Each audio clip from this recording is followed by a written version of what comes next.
आत्मनिर्भर बनाया है।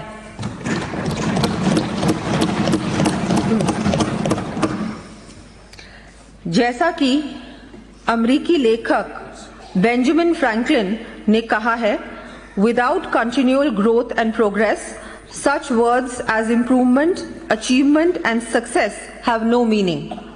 अर्थात निरंतर प्रगति एवं विकास के बिना सुधार, उपलब्धि तथा सफलता जैसे शब्दों का कोई अर्थ नहीं है।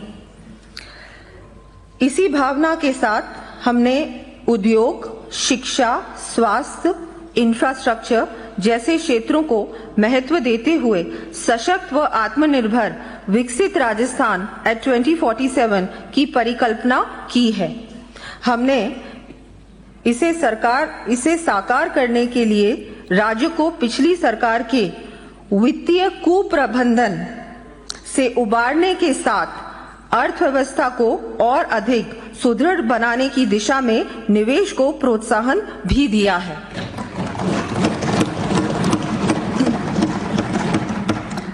सामाजिक आर्थिक विकास के साथ साथ राजस्थान को हरित प्रदेश बनाने एवं पर्यावरणीय सुरक्षा प्रदान करने की दिशा में हमने पिछले वर्ष राज्य का पहला हरित बजट भी प्रस्तुत किया है।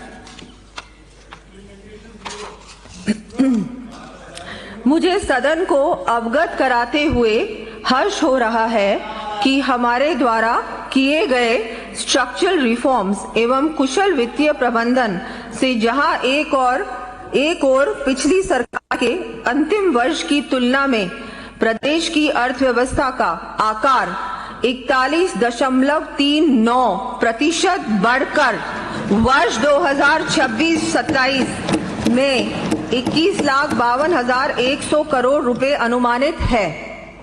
वहीं दूसरी ओर प्रति व्यक्ति आय भी 1,67,000 रुपए से बढ़कर उल्लेखनीय वृद्धि के साथ वर्ष 2025-26 की समाप्ति पर 2,02,349 रुपए तक पहुंच जाएगी।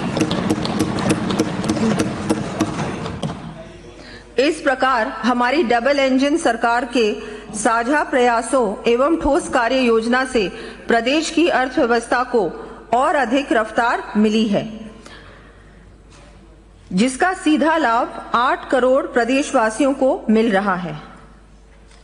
मैं यहां पर कहना चाहूंगी, कश्ती चलाने वालों ने जब हार के दी पतवार हमें, लहर लहर तूफान मिले और संग संग मझधार हमें, फिर भी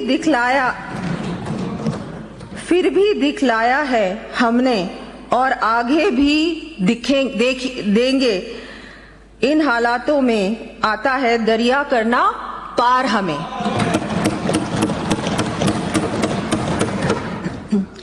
इसी हौसले के साथ हमने इस कार्यकाल की शुरुआत में ही विकसित राजस्थान की कार्य योजना के लिए 10 संकल्प निर्धारित किए थे। हम जो कहते हैं वो कर दिखाते हैं कि सोच के साथ हमने प्रदेश के चौमुखी दीर्घकालिक विकास के लिए विजन डॉक्यूमेंट विकसित राजस्थान एट 2047 के अंतर्गत इन संकल्पों को विकास स्तंभों के रूप में स्थापित किया है। ये बजट भी इन्हीं विकास स्तंभों को आकार बनाकर विकसित राजस्थान एट 2047 के विजन को साकार करने के उद्देश्य से तैयार किया गया है। ये बजट प्रदेश को संकल्प से सिद्धि, नियत से नीति तथा आकांक्षा से उपलब्धि की ओर अग्रसर करने वाला बजट है। पहला स्तंभ, अवसंरचना का विस्तार, इंफ्रास्ट्रक्चर एक्सपेंशन। देश की विकास यात्रा का कुशल नेतृत्व करने वाले हमारे प्रधानमंत्री श्री नरेंद्र मोदी जी ने कहा है, यदि आप स्थायी विकास चाहते हैं तो सबसे पहले आधारभूत संरचना की आवश्यकता होगी। इसी सोच के साथ आगे बढ़ते हुए इस कार्यकाल की शुरुआत से ही हम प्रदेश को मजबूत इंफ्रास्ट्रक्चर के निर्माण के लिए प्रयासरत हैं। वर्ष 2024-25 में ही हमारे द्वारा 3,427 करोड़ रुपए का पूंजीगत व्यय किया गया है, जो कि आज तक किसी भी वर्ष में किया गया सर्वाधिक पूंजीगत व्यय है।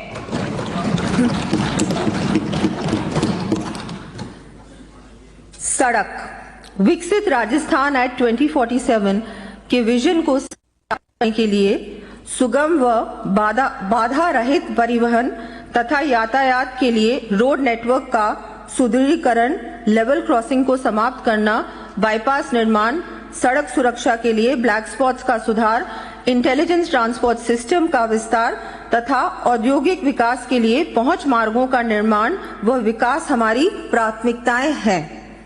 हमारी सरकार ने इस कार्यकाल में सड़क विस्तार लगभग 27,860 करोड़ रुपए का व्यय कर 16,430 किलोमीटर लंबाई की नवीन सड़कों को शामिल करते हुए लगभग 42,000 किलोमीटर सड़कों के विकास का कार्य किया गया है।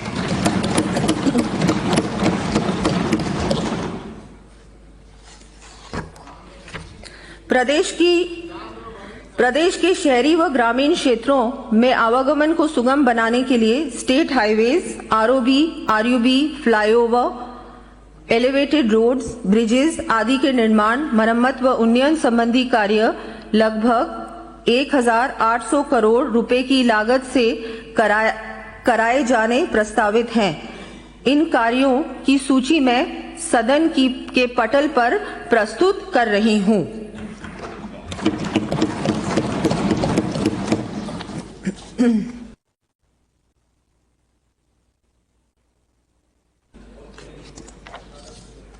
लंबी सूची है अध्यक्ष जी।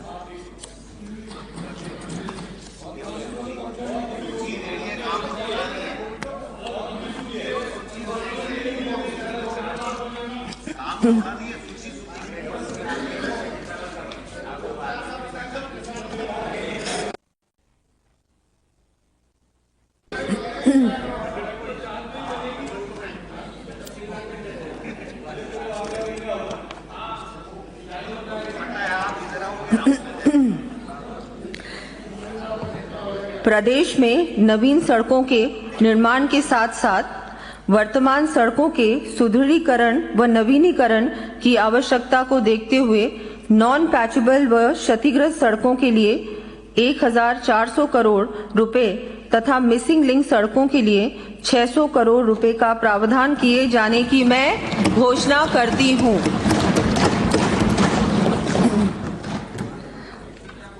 वर्ष 2047 तक राजस्थान को विकसित प्रदेश बनाने की दिशा में रूरल कनेक्टिविटी का विस्तार भी आवश्यक है। हमारे द्वारा ग्रामीण क्षेत्रों के निवासियों को भी शहरी क्षेत्रों के समान सुविधाएं प्रदान करने की दृष्टि से वर्ष 2024-25 एवं 2025-26 में क्रमशः 10,000 व 5,000 से अधिक आबादी वाले ग्रामीण कस्बों में सीमेंट कंक्रीट के अटल प्रगति पथ के निर्माण करवाए जाने की घोषणा की गई थी। इसी कड़ी में आगामी वर्ष 250 अटल प्रगति पथों के 500 करोड़ रुपए की लागत के कार्य हाथ में लिए जाने प्रस्तावित हैं।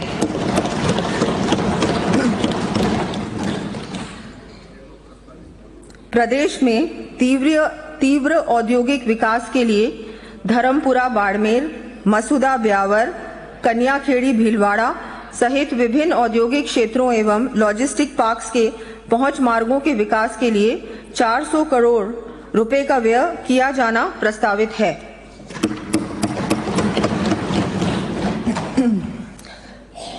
प्रदेश में अत्यधिक वर्षा के कारण क्षतिग्रस्त हुई पुलिया व सड़कों की मरम्मत एवं पुनर्निर्माण हेतु हमारे द्वारा वर्ष 2025-26 में 800 करोड़ रुपए की राशि के कार्य स्वीकृत किए गए हैं।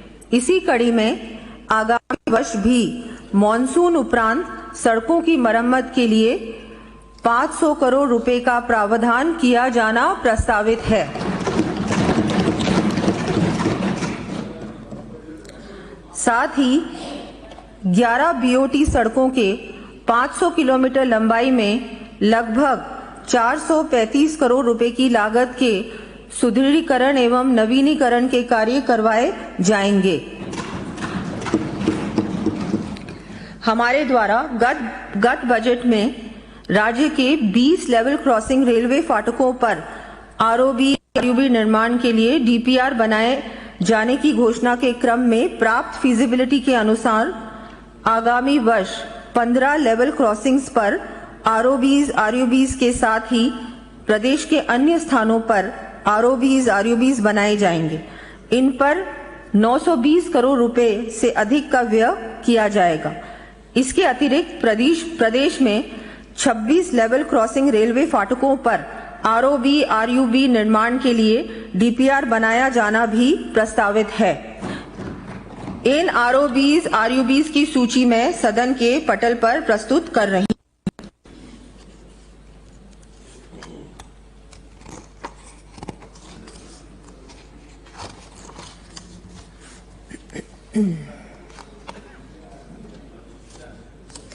राज्य में सड़क तंत्र को सुदृढ़ करने की दृष्टि से हमारे द्वारा 2 वर्षों में 5000 किलोमीटर लंबाई से अधिक की सड़कों को मुख्य जिला सड़कों में क्रमोन्नत किया जा चुका है।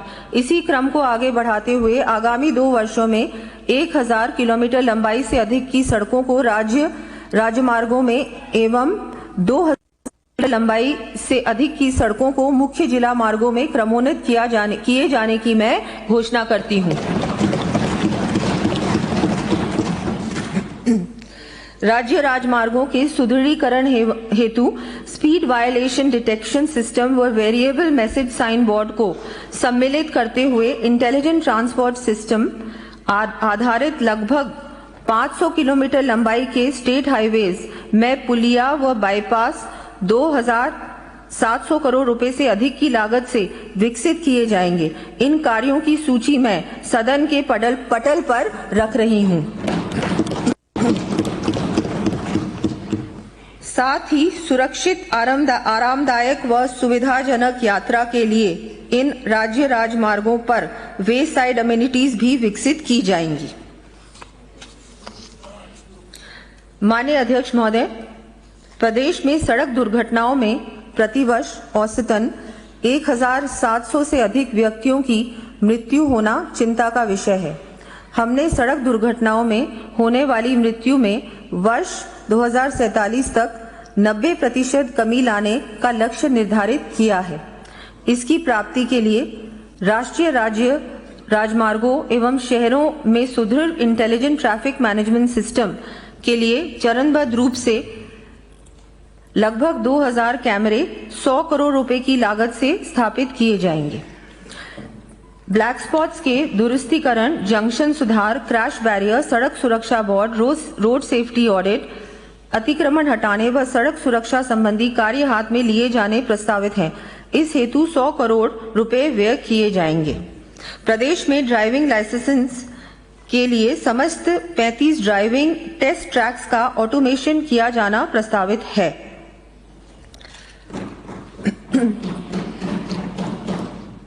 पेयजल, जैसा कि विदित है, हमारा प्रदेश क्षेत्रफल की दृष्टि से जहां सबसे बड़ा राज्य है, वहीं विषम भौगोलिक परिस्थिति के कारण सतही जल की उपलब्धता भी काफी कम है।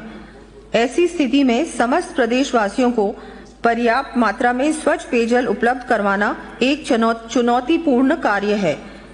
इसे ध्यान में रखते हुए माननीय मुख्यमंत्री श्री भजनलाल शर्मा जी के नेतृत्व वाली हमारी सरकार ने वर्ष 2047 तक प्रदेश में रोबस्ट गवर्नेंस, सस्टेनेबल कंजर्वेशन एवं इक्विटेबल यूटिलाइजेशन के माध्यम से जल सुरक्षा का लक्ष्य रखा है। प्रदेश में universal access to safe water for all के उद्देश्य से हमारे द्वारा कार्य ग्रहण करने के पश्चात जल जीवन मिशन को गति देते हुए इसके अंतर्गत हर घर नल से जल सुविधा हेतु ग्रामीण क्षेत्रों में 14 लाख से अधिक जल कनेक्शन उपलब्ध करवाए गए हैं तथा 24,000 करोड़ रुपए की लागत की 400 से अधिक पेयजल परियोजनाओं के कार्यादेश जारी किए गए हैं।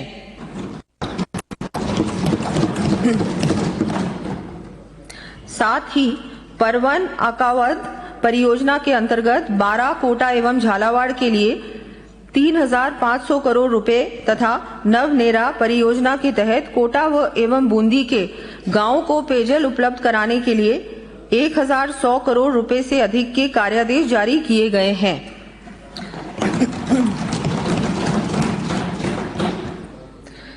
इसके अतिरिक्त पिछले वर्ष शहरी क्षेत्रों में समयबद्ध रूप से पेयजल की समुचित व्यवस्था के लिए मुख्यमंत्री जल जीवन मिशन शहरी के अंतर्गत चरणबद्ध रूप से 5,830 करोड़ रुपए से अधिक की लागत के कार्य करवाए जाने की घोषणा की गई थी।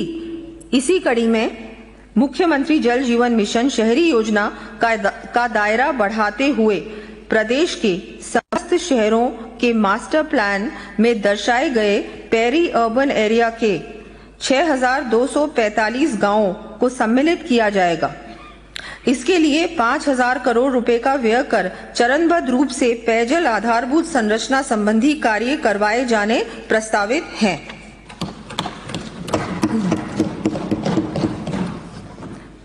मुख्यमंत्री जल जीवन मिशन शहरी द्वितीय चरण के अंतर्गत 2,530 करोड़ रुपए का व्यय कर 83 शहरों में जलापूर्ति की सर्विस लेवल संवर्धन के कार्य करवाए जाएंगे। इसके अतिरिक्त अमृत 2.0 योजना के तहत आगामी वर्ष 3 लाख पेयजल कनेक्शन जारी किए जाएंगे। प्रदेश के बीकानेर, जोधपुर, झालोर, सांचौर एवं बालोतरा शहरों के जलापूर्ति अंतराल को सतत रूप से कम किए जाने हेतु स्रोत निर्माण, उच्च स्वस्थ जलाशय, पंप लाइन संबंधी कार्य करवाए जाएंगे। साथ ही देशनोक बीकानेर में 24/7 पेयजल उपलब्ध करवाया जाना प्रस्तावित है। इस हेतु 750 करोड़ रुपए का व्यय किया जाएगा। नगरीय पेयजल योजना जैसलमेर के लिए मोहनगढ़ से गजरूप सागर तक अतिरिक्त पाइपलाइन व 30 MLD फिल्टर प्लांट तथा डिग्गी का निर्माण लगभग 196 करोड़ रुपए की लागत से करवाया जाएगा। जयपुर जिले के चाकसू व बस्सी तथा टोंक जिले के निवाई, टोडा रायसिंह कस्बों तथा टोडी, तिलांजू, डूंगरी, मांडोलाई, दातोब सहित 1,092 गांवों की लगभग 20 लाख आबादी को बिसलपुर से पेयजल का आपूर्ति स्तर बेहतर करने के लिए सूरजपुरा से ट्रांसमिशन लाइन संबंधी कार्य 650 करोड़ रुपए की लागत से करवाए जाएंगे।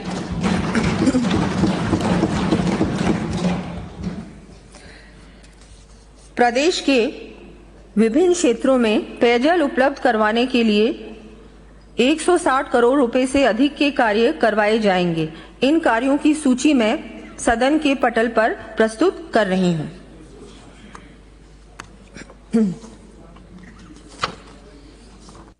प्रदेशवासियों को ग्रीष्म ऋतु में पर्याप्त पेयजल उपलब्ध करवाए जाने की दृष्टि से आगामी वर्ष 600 ट्यूबवेल्स व 1,200 हैंडपंप्स लगाए जाने प्रस्तावित हैं। साथ ही समर कंटिंजेंसी के अंतर्गत प्रत्येक जिला कलेक्टर को 1 करोड़ रुपए की राशि उपलब्ध करवाई जाएगी।